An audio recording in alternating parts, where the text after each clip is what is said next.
저는 여러분과 함께 오늘 영혼의 소원 예수 그리스도라는 제목으로서 하나님의 은혜를 나누고자 합니다. 오늘 이 시간 우리가 읽은 이 시편 62편의 배경은 다윗이 인도자를 따라 여두둔의 법칙에 따라 부르는 노래라고 하는 제목으로서 그 시편의 저자가 바로 다윗이었다라는 것을 알 수 있습니다. 그리고 특별히 이 시편의 고백을 통하여서 우리가 유추하고 생각할 수 있는 한 가지는 그가 압살롬, 곧 자신의 사랑하는 아들에게 의하여서 목숨의 위협을 받고 있을 때 그의 왕위뿐만 아니라 사람들에게 받는 칭송과 명예와 무엇보다 하나님이 택하셨다고까지 하는 그 기름 부으심까지 무시당하고 있었을 때 쓰였던 시가 바로 이 시편 62편임을 우리는 알 수 있습니다. 우리가 한번 이 시편, 이 시적 이 화자였던 저자인 다윗의 마음에 대하여서 좀 더 깊이 묵상하고자 한다면 아마 그는 오도 가도 못하는 절망 가운데 있었으리라는 것을 알 수 있습니다. 왜냐하면 이때 당시 다윗이 맞이하였던 압살롬의 반역은 그 압살롬이 자신의 누이인 다말을 강간한 자신의 이복 형제 암논을 죽이고 난 이후에 아버지를 피하여서 3년 동안이랑 저 멀리 있다가 그곳에 있었던 그를 지지하는 젊은 사람들과 규합을 하여서 쳐들어온 것이 압살롬의 반역이었기 때문입니다. 즉 이것은 그저 한 가정의 치정 싸움이나 혹은 그 가정 안에 있었던 부모와 자식 간의 말다툼 정도의 사건이 아니라, 그래서 아버지인 다윗과 자녀인 압살롬이 이제 우리 싸우지 말자라고만 하면 되는 것이 아니라 등 떠밀려서 싸울 수밖에 없고 누군가 한 사람은 죽어 나자빠져야만이 풀어날 수 있는 이 문제였다는 사실을 우리는 기억해야 할 것이라는 거죠.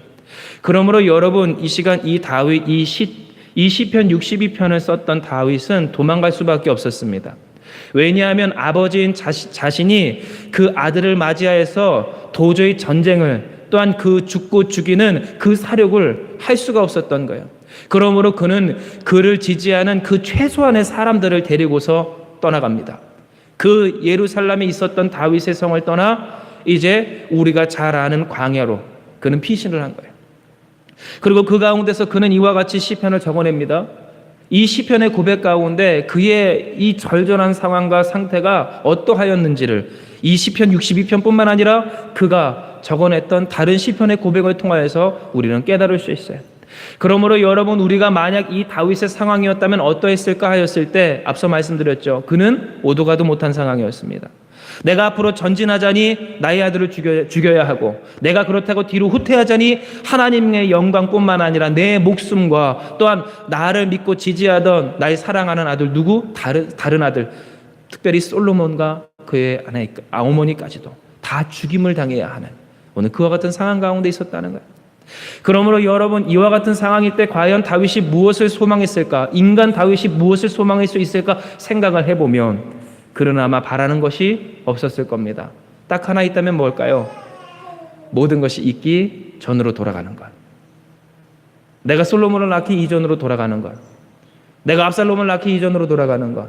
내가 차라리 그 들판에서 양을 치던 그때로 돌아가는 것. 나의 어머니의 복중으로 돌아가는 것. 내가 태어나기 이전으로 돌아가는 것. 그런데 여러분, 오늘 우리의 인생 가운데서도 이와 같을 때가 있어요. 오도 가도 못할 때가 있습니다. 무엇을 하나 선택할 수 있을 때가 없습니다. 무엇을 하나 선택해도 그것이 우리의 삶의 뾰족한 수가 되지 못하는 그런 낙심하고 절망할 때가 있습니다. 그러므로 그와 같은 때에 있을 때 우리는 무엇하게 되는가? 과거를 그리워하게 됩니다. 과거로 돌아가고자 합니다. 우리에게 타임머신이 있다면 그 타임머신을 타고 그 사람을 만나기 이전으로, 혹은 내가 그렇게 하기 이전으로, 혹은 내가 태어나기 이전으로 돌아가고자 하는 마음이 있다는 거예요. 그래서 여기 우리 한 가지 우리의 삶을 점검해보고 또한 생각해 볼 수 있는 것, 아니 우리 주변의 사람들의 상태를 우리가 볼 수 있는 한 가지는, 만약 누군가가 과거로 돌아가고자 하고 그 과거를 이야기한다라고 하는 사람이 있다면 그 사람은 필시 지금 오도 가도 못하는 상황과 상태라는 사실을 우리는 깨달아야 된다는 거예요. 만약 누군가 자꾸만 과거를 이야기하고 또한 그 과거에서 벗어나지를 못하고 과거로 돌아가고자 하는 것이, 과거로 돌아갈 수만 있다면 하는 것이 그 사람의 유일한 소망이라고 한다면, 혹은 그것이 오늘 우리의 모습이라면 우리는 깨달아야 된다는 거예요. 나나 지금 그 사람이 오고 가도 못하는 어떠한 것 하나 소망할 수 없는 절망 가운데 있다는 사실을. 심각한 얘기하고 있는데 자꾸만 우리 꼽이는 성도님들을 웃기니 그래요. 저보다 더 나은 것 같아요. 이런 거 얘기할 때도 좀 웃으면서 해야 되는데. 주여. 자, 다시 본문으로 돌아가서, 그래요. 심각해질 필요는 없죠. 감사합니다, 하나님. 그러나 우리는 예수님 믿는 사람입니다. 소망이신 주님 믿는 사람입니다. 그러므로 우리는 이 세상의 사람들의 습관을 따를 수 없는 사람들입니다. 왜냐하면 하나님의 법이 오늘 우리를 주장하고 있는 사람들이기 때문입니다. 그렇다면 우리는 알아야 합니다. 우리가 무엇해야 하는지, 우리를 향하신 하나님의 뜻이 무엇인지 우리는 말씀을 통해 배워야 한다는 겁니다. 이에 우리는 본문 시편 62편의 말씀을 보고자 합니다. 이 말씀은 앞서 말씀드렸다시피 다윗이 괴로울 때에 썼던 시입니다. 그러므로 이 시는 우리를 비탄시라고 부릅니다. 그런데 중요한 것은 이 비탄시라는 시의 특징상, 여러분, 여기에는 무엇이 있어야 마땅하느냐 하였을 때 탄식과 호소와 악인에 대한 징벌의 요청이 있어야 합니다. 비탄시라고 하는 그 시의 형식이 그렇다는 거예요. 그러므로 하나님, 내가 이렇게 괴롭습니다. 내가 죽게 되었습니다. 하나님, 나를 도와주시옵소서. 나를 구원하여 주시옵소서. 나에게 이와 같은 악인들이 있습니다. 나를 해하려는 그 사람들 하나님이 벌하여 주시옵소서. 여러분, 시편을 보면 이와 같은 구조의 시를 여러분이 읽으신 적 있으실 겁니다. 이게 바로 비탄시입니다. 그런데 여러분, 이 비탄시의 특징이 희한하게도 이 시편 62편의 말씀 가운데는 없습니다. 자신의 인생에 대하여서 고소하는 것이 있어도 그 호소는 오직 여호와 하나님을 바란다는 호소일 뿐, 악인을 징벌하여 달라든지 혹은 나의 인생에 괴로워 죽게 되었다라든지 내가 죽고 싶다라든지 하는 그와 같은 고백이 없더라라는 거예요. 그러므로 여러분, 이 시편 62편은 비탄시이지만 동시에 지혜시이기도 합니다. 즉 여기에는 무엇이 담겨 있는가 하였을 때 우리가, 곧 예수 믿는 우리가, 하나님을 신뢰하며 따라간다는 우리가 알아야 하는 이 지혜가 담겨 있는 시라는 겁니다. 그렇다면 이 본문 시편에 담긴 하나님과 관계하는 데 있어서 필요한 이 지혜가 무엇일까요? 그것은 첫째, 영혼의 소원이 무엇인가를 이 시편의 저자인 다윗은 밝힌다는 겁니다. 둘째, 하나님이 누구이신가를 그는 이 시편의 고백에서 밝힙니다. 그리고 셋째, 위 지혜를 자신에게 적용합니다. 자, 그렇다면 여러분, 영혼의 소원이 무엇일까요? 여러분, 특별히 예수님 믿는 사람이든 믿지 않는 사람이든 자신의 영혼의 소원이 무엇인가를 아는 것은 너무나도 중요합니다. 왜냐하면 여기서 영혼이라고 하는 것은 다음과 같은 뜻을 갖고 있습니다. 영혼, 마음, 소원, 그리고 생명. 다시 뭐라고요? 영혼, 사람의 마음, 소원, 생명. 즉 여러분, 영혼의 소원이란 무엇인가? 쉽게 말해 이런 말이에요. 나를 살게 하는 것. 이게 뭐라고요? 영혼의 소원이라고요. 영혼의 소원이란 사람을 살게 하는 것, 나를 나답게 살아가게 하는 것, 나를 진정히 살아가게 하는 것, 그것이 바로 영혼의 소원이라는 거예요. 그런데 여러분, 우리가 생각해야 할 것은 많은 사람들이 이 영혼의 소원이 마치 시시때때로 변하는 이 세상의 현실과 현상에 달려있는 것이라고 착각할 때가 많습니다. 예수님 믿는 사람조차도 이 영혼의 소원을 나로 하여금 살게끔 하는 이것을 이 세상의 현실에 따라, 상황에 따라 달라질 수 있는 이 현실에 달린 현상에 따른 것이라고 생각할 때가 있다라는 거예요. 여러분, 이와 같은 예가 뭘까요? 제가 잘 아는 말입니다. 먹으니 살겠다. 저는 고기를 좋아합니다. 먹는 것도 좋아합니다. 그러니 오늘 아침에 맛있는 핫도그를 준비해 주신 것을 제가 참는 것도 참 힘이 들었습니다. 불안하니까요. 어제 매운 떡볶이를 먹고 큰일 날 수도 있으니까 그래요. 그런데 여러분, 제가 이렇게 막 뭔가를 먹고 싶을 때 어느 순간부터 저의 이 식욕이, 그것을 향한 저의 열렬한 그 갈증이 제 몸을 지배합니다. 제 생각을 지배합니다. 아무것도 못할 것 같습니다. 너무나도 먹고 싶습니다. 그런데 먹고 나면 살 것 같습니다.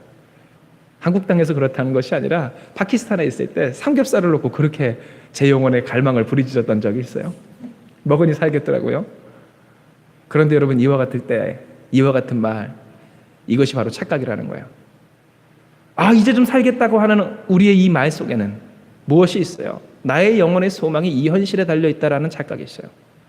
이제 이게 좀 됐으니 좀 살겠다라고 하는 이 말 속에는 우리의 이 영혼의 소원이 이 땅 가운데 달려있는 것이라고 하는 착각 가운데 있다라는 거예요. 사람의 문제, 미래에 대한 문제, 혹은 현실에 대한 여러 가지 문제, 그 모든 문제 가운데.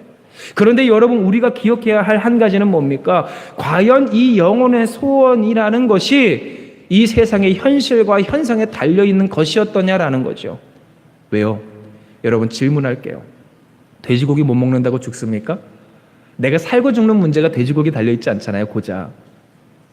내가 하고자 하는, 내가 원하는 그 한 가지를 내가 소유하지 못하고 갖지 못한다고 하여서, 누리지 못한다고 해서 우리가 죽습니까? 우리 죽지 않습니다. 살아 있습니다. 또한 한 가지, 만약 그것을 취하였다고 했을 때, 그래서 여러분 맛있는 음식으로 우리를 배불렸다고 하였을 때 뒤돌아보면 우리는 무엇합니까? 또 먹고 싶은 것이 생깁니다. 심지어는 젊은 청년들과 함께 먹을 때는 그래요. 이와 같은 일들도 있어요. 먹으면서도 무슨 얘기합니까? 먹는 얘기합니다. 여행 가면서도 여행 얘기를 또 어디 갈까 합니다. 내가 이 집을 살면서도 다음에는 어디로 이삭을 갈까를 이야기합니다. 무슨 말입니까? 우리의 욕망, 나로 살겠다라고 하는 이 현실과 세상에 대한 내 탐심은 배부름이 없다라는 거예요. 스올가도 같다라는 겁니다. 이로써 우리는 깨닫게 돼요. 그것이 우리의 영혼을 살게 하는 소원이 아니었다는 것을. 그렇다면 우리의 영혼의 소원이란 무엇일까? 그래요. 시기적절하게 지금 이야기해주고 있어요. 저희 은우한테 영혼의 소원이 뭘까요? 엄마 품에 안기는 것인 줄 믿습니다. 그러면 우리의 영혼의 소원이 뭐냐는 거예요. 창세기의 말씀에 하나님은 우리에게 우리의 존재가 어떠한 존재인지를 깨닫게 하십니다. 아주 근원적인 인간의 이해예요. 그리고 그 근원적인 인간의 이해에 대해서 하나님 말씀해 주실 때, 첫째, 우리를 하나님은 티끌로 모아 만드신 존재라고 이야기합니다. 즉, 우리가 입고 있는 이 육신, 우리가 전부라고 생각하는 이 세상과 현실은 사실은 무엇에 지나지 않는다는 거예요? 티끌에 지나지 않는다는 거예요. 무의미하고 가치 없다라는 거예요. 그런데 여러분, 이 무의미하고 가치 없는 우리의 존재가, 혹은 우리 주변의 사람들이, 이 세상 현실이 유의미하고 가치 있을 수 있는 이유가 한 가지 있다면 거기엔 뭐가 있기 때문입니까? 하나님의 숨결이 불어넣어져 있기 때문임을 기억하시길 바랍니다. 즉, 여러분, 우리의 인생을 유의미하다, 의미 있다, 가치가 있다라고 이야기할 때 그것은 다른 것으로 말미암아 우리의 인생에 가치가 부여된 것이 아니라 하나님의 존재로 말미암아 우리가 가치 있게 된다는 것을 성경은 증언한다는 거예요. 그러면 여러분, 질문합니다. 창세기의 말씀이 하나님이 그 안에 숨결을 불어넣으심에 그가 생명이 된지라라는 그 말씀에서부터 우리가 깨달아 알 수 있듯 우리를 살게 하는 것은 누구십니까? 여호와 하나님인 줄 믿습니다. 즉, 우리의 영혼의 소원이 무엇인가 하였을 때 다윗이 고백하였듯 여호와 하나님이 아니고서는 우리의 영혼의 소원을 말할 수가 없고, 오직 그 여호와 하나님의 구원의 은총만이 우리의 영혼의 소원이라는 것을 우리는 깨달아야 된다는 거예요. 그러므로 이 본문의 말씀에 기록된 바, 하나님이 이 다윗의 입술을 통하여서 우리에게 알게 하여 주시는 그 지혜 두 번째, 여호와 하나님이 누구이신가 하였을 때, 여러분, 하나님은 어떠한 분이십니까? 우리의 영혼의 소원이시라는 거예요. 우리의 영혼의 소망, 곧 우리를 살게 하여 주시는 분. 내가 이 세상의 현실과 상황과 여건과 관계없이 내가 하나님을 만나기만 한다면, 그 하나님만 있다면 나로 충분히 살게 하여 주시는 그분이 바로 우리의 여호와 하나님이심을 성경은 증언하고 있다라는 것입니다. 이에 여러분, 우리가 더욱더 구체적으로 깨달아야 할 바, 그렇다면 하나님은 과연 어떠한 분이시길래 우리의 영혼의 소원이신가? 여러분, 우리가 생각해야 할 것이 있어요. 우리가 예수님을 믿으면서도 우리의 마음에 타는 듯한 갈증이 있을 때가 있어요. 우리의 인생 가운데 있는 괴로움이 우리를 괴롭힐 때가 있어요. 그러면 그와 같은 때 우리는 하나님 앞에 간구합니다. 하나님, 이 문제 좀 풀어주세요. 이 문제 좀 해결해 주세요. 그런데 여러분, 우리가 기억해야 할 것, 우리가 이 문제를 풀어주세요라고 하는 그때 그 문제의 풀림의 모습은 우리의 소망일 때가 있죠. 그런데요, 질문할게요. 오도가도 진짜 못하는 사람의 입장에서 우리가 그와 같은 기도를 할 수 있으리라 생각을 하세요? 과거로 돌아가는 것 외에는 우리가 할 수 있는 선택이 없어요. 압살롬의 입장에서, 지금 다윗의 입장에서 한번 생각을 해보시자고요. 이 전쟁 끝내게 해주세요. 어떻게 끝낼 거예요? 쟤를 죽일 거예요? 나를 죽일 거예요? 나만 죽으면 끝나는 문제가 아니라 하나님의 위신이 땅에 떨어질 뿐만 아니라 내가 지금 택정해 놓은 솔로몬이라는 그 왕이 계승자도 죽게 생겼어요. 내 아들이에요. 그의 어미도 그의 일가 친척도 다 몰살당하게 생겼어요. 그 젊은 사람들이, 젊은 놈들이 가만히 두질 않을 거예요. 그러면 여러분 어떻게 하면 좋을까요? 뭐가 여러분 소원이라 할 수 있겠어요? 그런데 이와 같은 일들이 여러분 오늘 우리의 인생 가운데 있다고 그랬잖아요. 그와 같은 현실을 만났을 때 바랄 만한 것이 있을 때는 진짜 문제 아닙니다. 바랄 만한 것조차 없는, 바랄 수 있는 것이 없는 그 오도가도 못한 그 사면초가의 상황일 때 과연 우리가 무엇을 바랄 수 있을까 생각을 해볼 때, 여러분, 그래서 다윗이 지혜로운 거예요. 다윗은 무엇합니까? 피해요. 하나님께 피하더라라는 거예요. 여러분, 이에 우리가 생각해 보거니와 그러면 왜 다윗이 하나님께 피하는 것이 지혜로운 것이었는가 우리는 생각해 보아야 합니다. 왜 다윗이 하나님께 피할 수 있었을까? 그것을 생각해 볼 때 그에게 있어서 하나님은 어떠한 분이세요? 구원이요, 반석이요, 요새이신 분이세요. 그러면 여기서 구원이란 무엇입니까? 그래요, 구명하는 분입니다. 우리를 구하여 주시는 분입니다. 우리를 도와주시고 돌보아 주시는 분입니다. 우리의 그 모든 어려움과 문제 가운데서 우리를 구원하여 평강하도록 하여 주시는 분입니다. 그러면 여기서 우리가 기억해야 할 것, 하나님이 주시는 평강이란 어떠한 평강인가? 그 평강이 우리에게 주어지길래 우리를 구원하시는 하나님이라 이야기하는가 했을 때, 여러분 기억하시죠? 성경의 평강, 에이레네는 전쟁 중에서, 소요 중에서 나를 그 피해 입지 않도록 구명하여 주시는 은혜, 그 가운데 있는 사람에게 주어지는 마음의 평화가 평강 에이레네요. 즉 여러분, 이 말이 무슨 말인가? 쉽게 말해 이래요.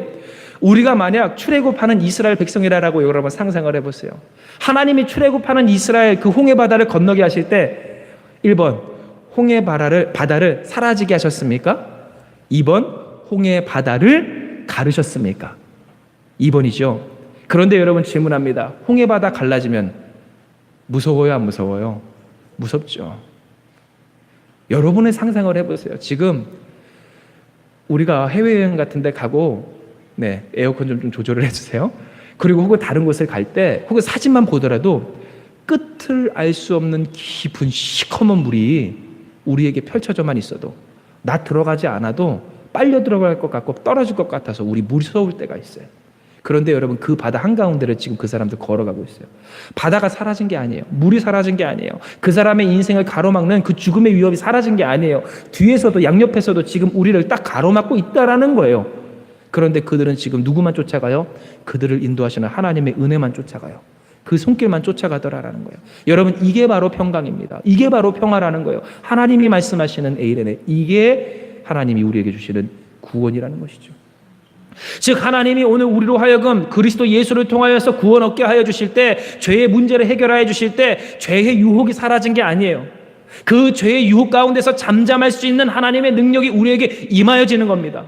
오늘 우리의 모든 죄의 결과가 우리의 인생을 떠난 게 아니에요. 우리의 죄의 실수, 그 죄로 말미암은 그 죄의 결과를 우리가 감당해야 하지만, 이전과는 다르게 그 절망 가운데서, 낙심 가운데서, 비탄 가운데서, 또한 원망 가운데서, 핑계됨 가운데서, 거듭짓는 그 죄악 가운데서, 이 죄의 굴레 가운데서 우리를 평강하도록 지키시는 은혜가 우리가 받은 구원이라는 거죠. 그러므로 여러분, 우리가 기억해야 하거니가 왜 다윗이 하나님께 피한 것이 그 가치에 있었던 행동이었는가 라고 하였을 때, 그는 결국 이 평강을 주시는, 이 죄와 사망의 굴레를 끊어주시는 하나님께 나아갔기 때문이에요. 두 번째, 왜 그 다윗이 하나님께 나아감이 지혜 있었던 것인가 하였을 때 하나님은 그의 무엇이었기 때문입니까? 반석이셨기 때문입니다. 기억하시죠? 여러분, 반석이란 무엇입니까? 반석이란 베드로의 이름이기도 합니다. 그런데 여러분, 우리가 생각하는 베드로라는 그 이름에서 나타나는 반석을 생각할 때, 그래서 예수님이 베드로에게 이야기하시기를 내가 내 위에 나의 집을 세우리라, 성전 세우리라, 교회를 세우리라 말씀하셨을 때 우리는 생각해요. 해봤자 반석이란 무엇인가? 이 정도 건물을 지을 수 있는 기틀, 그 기틀이 되는 작진 않지만 이 정도 사이즈 되는 돌 정도로 우리는 생각을 합니다. 그런데 여러분, 성경이 말하는 반석을 제가 보고 왔어요. 저희 사모님이랑 같이 가이사랴 빌립보에 있는 커다란 그 바위산이 있는 곳에서 가이드 목사님이 이야기하는 거예요. 여러분, 반석 찾아보세요. 다 이러고 있어요. 어딨냐 반석? 반석이 어딨지? 그곳에서 예수님이 베드로에게 이야기하셨거든요. 내가 너 이름을 더 이상 시몬이라 이야기하지 않냐고 베드로라 이야기하리라. 시몬의 아들 그런데 여러분, 가이드 목사님이 그러시는 거예요. 반석 어딨냐고. 한국 사람들 반석 찾으라면 다 밑에서 찾는데요. 그런데 진짜 반석은 여러분 눈을 드세요. 이렇게 보니까 그 앞에 커다란 바위산이 있어요. 돌산이에요. 그런데 그것을 성경은 반석이라고 부릅니다. 무슨 말이에요? 여러분, 반석이라 하면 다른 것이 아닙니다.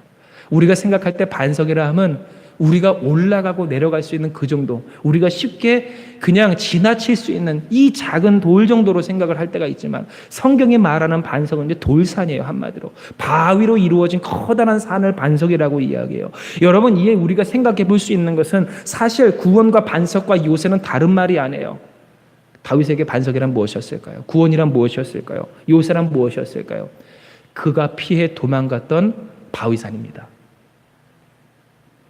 그 험준한 산, 오르기 힘든 산, 그러나 아무나 쫓아올 수 없는 산, 아무나 쫓아올 수 없기를 내가 있는 것을 눈에 뻔히 보여도 깎아지는 절벽으로, 험난한 그 험준한 지형으로 감히 쉽게 나에게 빨리 접근할 수 없는 산, 그러면 내가 그 산 가운데 있다면 얼마든지 피해서 그 사람을 도망갈 수 있는 그곳을 지금 이 성경은 반석과 요새라고 이야기하는 거죠. 그런데 여러분, 중요한 것은 이 이미지를 다윗은 하나님에게 부여하고 있어요. 하나님이 이와 같은 반석과 요새라고 이야기하고 있어요. 이 말이 오늘 우리에게 주는 깨달음이 무엇인가 하였을 때 하나님만이 그 다윗에게 무엇이 되었다는 거예요? 피난처가 되었다는 거예요. 우리가 생각하거니와 다시 되돌아갑니다. 다윗은 지금 오도 가도 못하는 상황이었어요. 피하는 것만이 상책이었어요. 이길 수 없는 싸움이요. 이미 져 있는 싸움이었다라는 거예요. 그런데 여러분, 그 다윗은 하나님께 피합니다. 그런데 그 하나님께 피했던 다윗은 언제나 승리합니다. 왜 그러면 이와 같이 다윗에게 승리가 있었는가 하였을 때 하나님께 피한 자를 하나님이 궁일이 여기사 대신 이겨주시는 역사가 항상 그에게 있었기 때문이에요. 여러분, 이 말이 무슨 말입니까? 다윗이 하나님께 피한 것은 결코 어리석은 일이 아니었다라는 거예요. 하나님은 그에게 승리가 되어주시는 하나님이요, 그를 지키시는 하나님이시요, 언제나 그의 반석이 되어주셔서 요새가 되어주셔서 감히 이 세상에 어떠한 위협이나 혹은 생각이나 혹은 감정이나 혹은 상처가 그를 죽이지 못하도록, 그의 영혼을 말소시키지 못하도록 하는 분이셨다는 것을 우리는 깨달을 수 있다라는 거예요. 실로 여러분, 우리가 그래서 생각을 해볼 때 다윗은 언제나 하나님께 피합니다. 사울로 말미암아 그 목숨이 위태로울 때도 다윗은 하나님께 피합니다. 하나님께 피하는 그 다윗의 여정은 결코 쉽지 않았습니다. 여러분, 상상을 해보십시오. 그 바위산으로 여러분이 진보다리도 없이 진보다리 겨우 챙겨서 그 위로 여러분 도망을 간다라고 한번 생각을 해보세요. 얼마나 그 인생이 비참합니까? 얼마나 그 인생이 괴롭습니까? 세상에서 기준으로 망한 인생일 수밖에 없는 것입니다. 그런데 중요한 것은 항상 그 다윗의 도망 가운데는 하나님의 승리가 뒤따르더라라는 거예요. 하나님의 돌보심이 뒤따르더라라는 거예요. 그의 인생 가운데 그가 감히 할 수 없는, 꿈꿀 수도 없는, 꿈꿀 수 있는 게 무엇인지 알 수 없는, 함부로 선택할 수 없는 이 사면총화의 불쌍한 인생을 누가 구명하셨다는 거예요? 하나님이 구원하여 주셨다라는 거예요. 하나님이 살게 해 주셨다는 거예요. 그 하나님 가운데 있으니 그 다윗의 인생이 이와 같이 지혜의 시편으로 내가 그게 있으면 살겠습니다라고 이야기하는 것이 아니라 하나님과 함께 있으니 내가 언제나 살아갑니다. 내가 하나님으로 말미암아 살아갑니다. 하나님이 계시면 이 험준한 바위산도 차가운 돌바닥도 문제가 아닙니다. 하는 인생을 살더라라는 거예요. 여러분 생각을 해보시죠. 우리의 인생이 변화되는 것, 회복되는 것, 그것이 무엇이라고 생각하십니까? 많은 세상 사람들이 하나님 앞에 혹은 자기 스스로에게 이야기하기에 하나님 나의 인생 회복시켜 주시옵소서라고 이야기할 때 그 회복은 이 세상의 현실에 달릴 때가 많이 있습니다. 그러나 여러분, 우리가 한번 따져보자고요.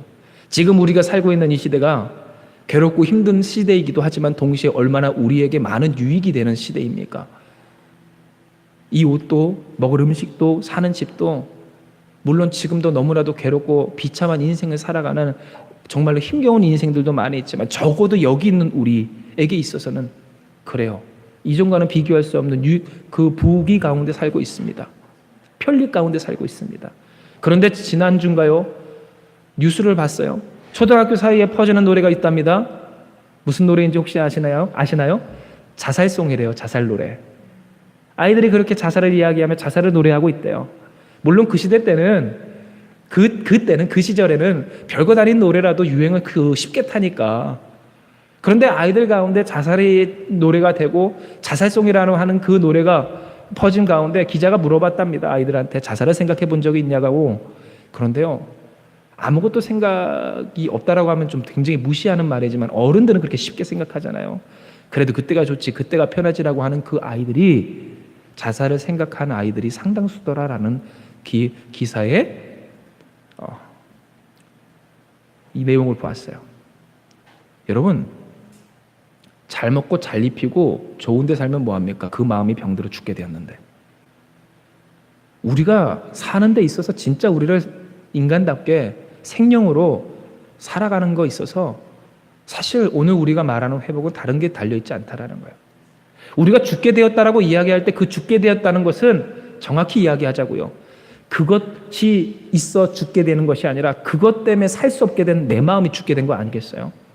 물질의 문제나 인생의 문제나 관계의 문제나 막막한 미래의 문제가 혹은 현실의 문제가 우리에게 찾아올 때 정확히 이야기하자고요. 진짜 죽게 된 건 개가 아니라 그것으로 말미암아 죽게 된 나의 심령의 문제라는 거예요. 그런데 여러분 질문할게요. 세상에 어떤 것으로 내 마음을 돌릴 수 있을까요? 세상에 어떤 것으로 이 끊임없이 욕망하고 채워지지 아니하는 이 내 마음의 갈증이 해소될 수 있을까요? 여러분, 없습니다. 이것을 우리는 정확히 인지해야 해요. 그러므로 오늘 이 시간 성경이 우리에게 주는 지혜는 참으로 놀랍고 은혜로운 거예요. 왜냐하면 예수님 믿는 사람, 오늘 이 성경에 따라 다윗의 지혜에 감동되어 그 지혜에 따라 살아가는 사람은요, 그 마음에 언제나의 평강을 누리며 살기 때문입니다. 다시요, 평강이 뭐라고요? 에이레네가 뭐라고요? 환난과 전쟁과 소요 가운데서도 흔들리지 않은 평화라고요. 성경이 우리에게 증언합니다. 무릇 지킬 만한 것 중에 더욱 뭐를 지키래요? 마음을 지키래요. 그런데 이 마음 지키기 위해서 다른 종교나 사람들을 비하하는 거 아니에요. 평생을 도닦으며 살아요. 나의 모든 정욕을 다 깎아내고 살아요. 그래도 될까 말까 안 돼서 그렇게 윤회의 세월을 억겁의 시간으로 돌려야 할 수 있는 것이 열반이에요. 마음을 지키는 상태, 그게 공의 상태예요. 근데 그것들을 세상 사람들도 알고 그것의 귀함과 가치를 알아요. 그런데 여러분, 이와 같은 일들이 예수님 믿는 사람에게는 일상적으로 일어나는 역사인 줄 믿으시길 바랍니다. 무엇으로 말미암아? 여호와 하나님 성령의 역사로 말미암아 일어나더라라는 거예요. 그러므로 여러분, 이 시간 우리가 깨닫는 바 이 성경이 말하는 우리에게 지혜 그 세 번째를 기억할 때 여러분, 다윗이 여기 가운데서 이 말씀 가운데서 우리에게 이야기한 지혜가 무엇인가 하였을 때 한번 따라해 보시겠습니까? 아는 것으로 그치지 맙시다. 여러분, 이것을 다윗이 실행했다라는 거예요.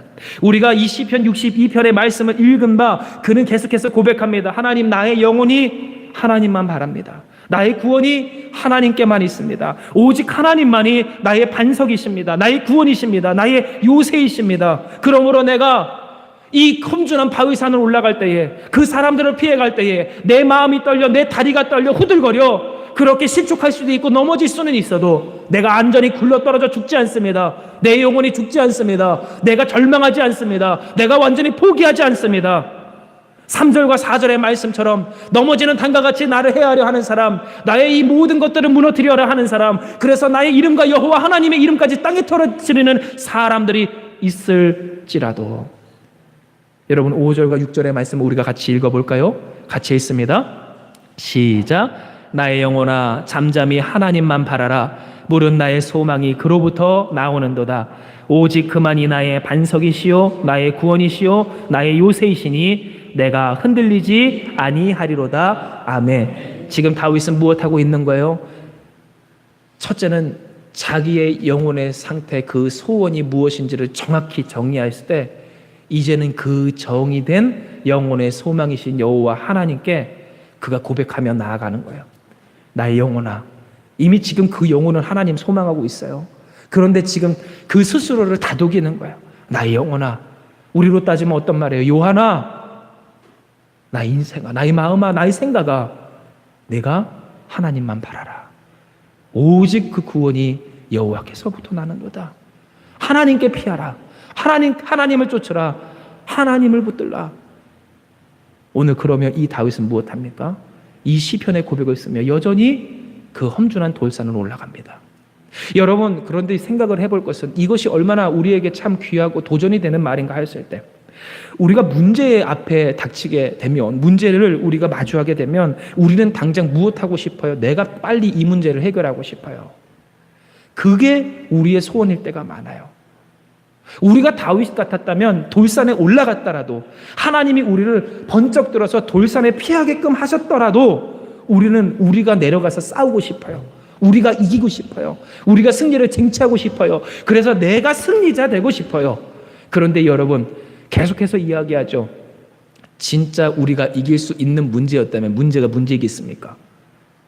우리가 이길 만한 그런 세상의 현실과 그런 또한 우리의 마음에 그런 무거운 짐이었다면 문제 아닙니다. 어려움 아닙니다. 소망할 것도 있고 생각할 것도 있고 할 수 있는 것도 있는 거예요. 그런데 여러분 생각을 해보세요. 사람의 문제든 현실의 문제든 이기셨냐고요? 이겼냐고요? 우리가 그러했냐고요? 그렇게 예수님을 믿어왔냐고요? 그렇지 아니합니다.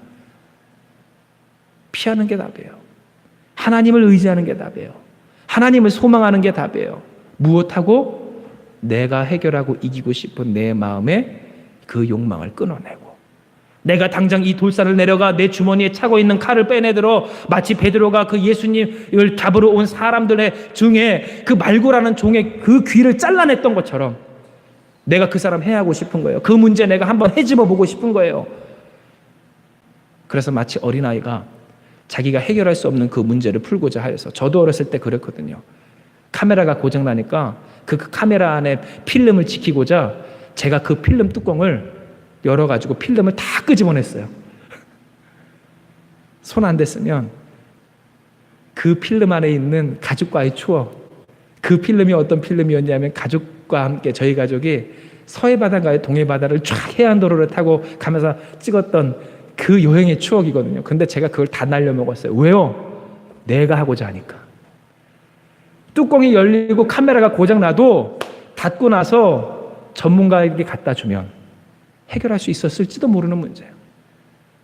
그런데 여러분, 하물며 사진도 그러한데 여러분, 오늘 우리의 인생과 우리의 영혼의 문제가 어떠하더냐라는 거예요. 그러므로 이 시간 이 다윗이 보여준 이 고백은 우리에게 참으로 귀한 지혜인 이 세 번째, 말로만 하는 것이 아니라 이 주신 말씀을 지켜 행하는 것이 얼마나 귀하고 존귀하며 또한 어려운지 오늘 이것을 우리에게 알게 합니다. 그러므로 성경은 우리에게 이야기를 합니다. 오늘 이 시간 하나님은 우리에게 이야기를 하여 주십니다. 진정 오늘 우리의 소원이 무엇이며 그 소원이신 여호와 하나님 예수 그리스도가 어떠한 분이시며 그 예수님을 쫓는 것이 무엇인가, 여러분 한마디로 정의할게요. 주님께 피하는 여러분 되시길 주님의 이름으로 축복합니다. 여러분, 주님께 피하는 것이 우리의 영혼의 소원이고 우리의 구원의 우리의 살 길이고 오늘 그것이 우리의 인생의 목적이라는 사실을 기억하시길 바라요. 세상의 많은 사람들은 우리에게 이야기를 합니다. 진취적이 되라고, 승리를 거머쥐는 사람이 되라고. 그런데 여러분, 오늘 우리의 인생의 한계를 우리는 기억해야 해요. 우리는 누구입니까? 인간의 근원을 이야기했죠. 우리는 티끌입니다. 여러분, 우리의 한계에서 등 돌리지 아니하는 우리가 되길 주님의 이름으로 축복합니다. 우리는 티끌이에요. 우리가 가진 것도 티끌이에요. 우리가 입는 것도 티끌이에요. 거기에 매일 필요도 없고 목숨 걸 필요도 없고 거기에 우리의 소망이 있다라고 하는 그 어리석은 말을 할 필요가 없어요. 오직 우리를 살게 하시는 것은 누구셔요? 여호와 하나님인 줄 믿으시길 바랍니다. 여호와 하나님 말이 우리의 생명 되시는 줄 기억하시길 바랍니다. 그것이 오늘 창세기가 하나님이 우리로 알게 해주시는 우리의 이 존재에 대한 이해예요. 그럼 우리가 무엇해야 할까? 이길 수 없는 싸움 자꾸만 우리가 이기려고 하지 말자고요. 예를 들게요. 그 사람, 여러분, 우리가 대적하지 않는 역사가 우리 가운데 있기를 주님의 이름으로 축복합니다.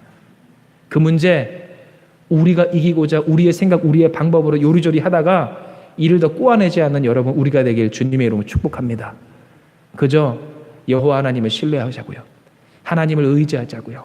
마음에 무거운 짐이 가득할 때, 그래서 오후 예배 때 여러분과 함께 나누겠지만 수고하고 무거운 인생의 짐을 주님 앞에 끌고 여러분 보따리 싸서 여호와 하나님의 성산으로 올라가는 여러분 되시길 주님의 이름으로 축복합니다. 세상에서 봤을 때는 이 모습이 진짜 비참해 보일 수 있어요. 그러나 여러분 기억하세요. 이게 우리의 살 길이에요. 이게 예수님 믿는 사람들의 장점이에요. 여러분 복이에요. 이게 여러분 우리의 능력인 줄 믿으세요. 옆에 있는 분과 이렇게 인사합시다. 보따리 싸서 주님께 올라갑시다. 우리가 우리의 인생의 문제를 해결하고자 하면 그때부터 우리의 마음은 강팍해져요. 복잡해져요. 작은 문제 앞에서도 우리는 신음하게 되고요. 원망하게 되고요. 나를 세우게 돼요. 히스테리컬해진다는 거예요. 그러나 여러분 우리의 인생 짐보따리를 주님께 맡기면 하나님이 우리를 돌보시고 하나님이 우리로 하여금 승리하게 하시고 우리로 하여금 길을 열어 주시어서 오늘 우리를 하나님으로 말미암아 살게 하는 존귀한 인생 되는 줄 여러분 믿으시길 바랍니다. 이 시간 이 말씀을 기억하시면서 우리가 같이 기도하기 원해요. 기도합니다. 하나님 감사합니다. 우리로 이 시간 이 말씀을 듣게 하사 티끌밖에 안 되는 인생, 그러므로 그 티끌과 같은 인생의 것들이 언제 바람에 불어 날아갈지 몰라. 아버지, 그 물에 흩어져 사라질지 몰라. 전전긍긍 마음 졸이며 괴로워하며 답답해하며 슬퍼하는 오늘 우리의 비천한 인생 가운데 너희를 살게 하는 것 다른 것 아닌 나다, 나의 숨결이다, 오늘 하나님이다 말씀하여 주셨사오니 주여 이 시간 우리가 이 다윗의 고백을 따라 주님 앞에 고백합니다. 주여 우리를 받아 주시옵소서.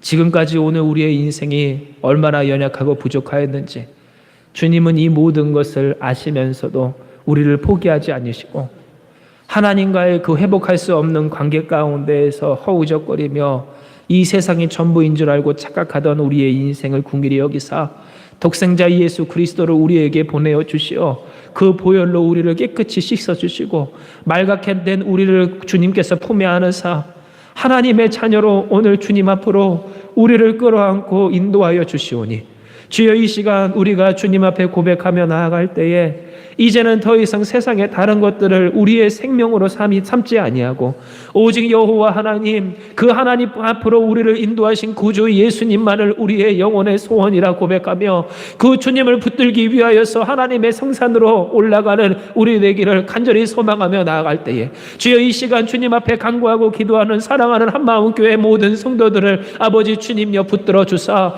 주여 우리를 살게 해 주시는 하나님의 은혜를 우리가 올라가는 하나님의 그 성산, 우리의 구원과 반석과 요새이신 하나님의 그 산 위에서 마다 누릴 수 있도록 주여 우리에게 은총을 허락하여 주시옵소서.